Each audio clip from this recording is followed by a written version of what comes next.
बिस्मिल्लाह वस्सलातु वस्सलामु अला रसूलिल्लाह। आज किस नंबर 11 है अकीदा तौहीद के वाले से। हम सबसे पहले अल्लाह रब्बुल इज़्ज़त की ज़ात और सिफ़ात के वाले से गुफ्तगू कर रहे हैं, फिर अकीदा तौहीद को वाज़ेह करूँगा, फिर उसके बाद शिर्क को तफसील के साथ वाज़ेह करूँगा। और हम जो है वाबियों देवबंदियों की अक्ल खोपड़ी को ठिकाने लगा रहे हैं, उनकी खोपड़ी को दुरुस्त कर रहे हैं, उनके कान खींच रहे हैं कि वो तौहीद की आड़ में मुसलमानों पर शिर्क और कुफ्र के फतवे लगाते रहते हैं। अच्छा, ज़िमनन एक रवायत को मैं अकीदा तौहीद को वाज़ेह करने से पहले ज़िमनन एक रवायत जो बयान की जाती है, जो कशफुल खिफा जिल नंबर 1 में मौजूद है, सीरत हलबिया में मौजूद है, शरुल मवाहिब अज़्ज़ुरकानी में मौजूद है जिल नंबर 1 में, कि नबी करीम अलैहिस्सलाम ने फरमाया कि है जाबिर, अल्लाह रब्बुल इज़्ज़त ने तेरे नबी के नूर को अपने नूर से पैदा किया। अब ये रवायत पूरी मैं बयान कर देता हूँ, तो इस वाले से मैं तफसील के साथ फिर गुफ्तगू करूँगा इससे मुराद क्या है। भाई ये जो हदीस ये इन तमाम किताबों में मौजूद है।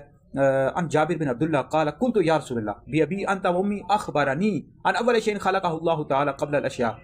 क़ाल या जाबिर इन्नल्लाह तआला क़द ख़लक़ क़ब्ल अल अशिया नूरन नबिय्यिका मिन नूरिही फ़जअल ज़ालिका नूर यदूर बिल क़ुद्रति हैसु शाअ अल्लाह। हज़रत सैयदना जाबिर बिन अब्दुल्लाह रज़ियल्लाहु तआला अन्हुमा से रिवायत है, मैंने अर्ज़ किया या रसूल अल्लाह, मेरे माँ बाप आप पर फ़िदा हों कि अल्लाह रब्बुल इज़्ज़त ने सबसे पहले किस शय को, किस चीज़ को तख्लीक किया तमाम अशिया से पहले। तो हुज़ूर अलैहिस्सलातु वस्सलाम ने फरमाया कि नूरा नबिय्यिका मिन नूरिही, है जाबिर, अल्लाह रब्बुल इज़्ज़त ने तेरे नबी के नूर को, तेरे नबी के नूर को अपने नूर से पैदा किया। अब यहाँ पर वाबी देवबंदियों की जो खोपड़ी है घूम जाती है, ये उनको फ़ौरन जो है शिर्क और कुफर याद आ जाता है और ये मुसलमानों पर शिर्क और कुफर के फतवे थोपने शुरू कर देते हैं। कहते हैं जी तेरे नबी के नूर को अपने नूर से पैदा किया, यहाँ इससे मुराद यह है कि अपनी रहमत के नूर से, अपने इल्म के नूर से पैदा किया। हालांकि इस हवाले से अकाबरीन अहले सुन्नत ने जो 1450 साल से चले आ रहे हैं उन्होंने क्या लिखा है। अल्लामा ज़ुरकानी जैसी हस्ती, शरह ज़ुरकानी अल मवाहिब लदुनिया जिल्द नंबर 1 पढ़ लें, सफ़ा नंबर 90 पढ़ लें, कहते हैं वाहिया मिन बिजानिया।